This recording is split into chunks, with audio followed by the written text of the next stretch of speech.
In this lesson, we'll discuss what to do with all the information we just generated. So let's figure it out.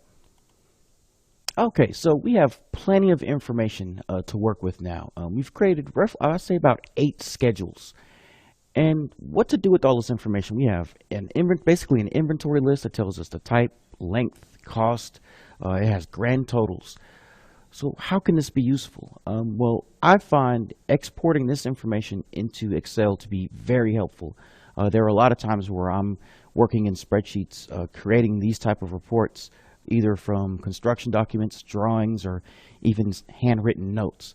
So being able to create a model, create the drawings all in one environment, and then export that information over into a format that already goes into Excel is super beneficial. So I'll show you how we can get this done, and it's surprisingly easy.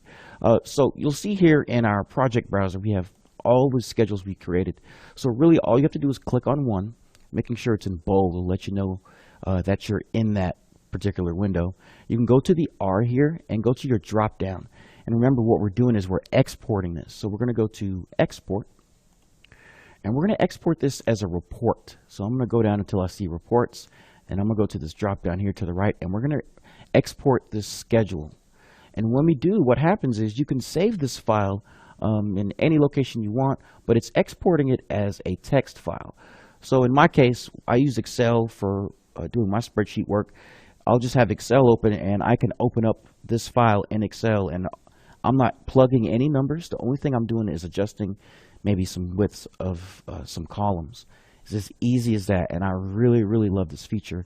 And it really helps, especially if you're passing off information to the project manager or the estimator or even the building owner who wants to know everything associated with the cost of the building. So I definitely really enjoy this feature, and I highly recommend using it. So just to kind of sum up what we've gone through so far, what we've learned in this course is that we can use schedules to estimate the cost associated with a design or a concept. We began by creating a schedule for our steel and our design. And what this did was it allowed us to itemize and price our steel framing as well as our truss system that was supporting our roof. Once we finished up the steel cost estimate, we then applied that same technique and thinking to the rest of our building. So we were able to look at the walls, windows, and even doors, and create a nice cost schedule with that. While we were doing that, we also learned how to create our own formulas in Revit.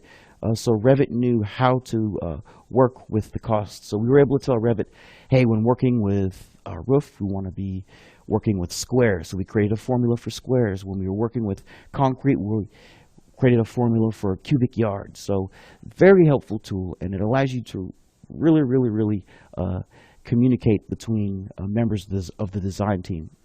And finally, we also learned many ways that we could customize the appearance of the format of our schedules that we were putting together. So I believe that by using these tools and these concepts that are covered in this course, you'll gain the confidence and the know-how that's going to allow you to generate cost and inventory reports of your own by using the schedules in Revit 2014.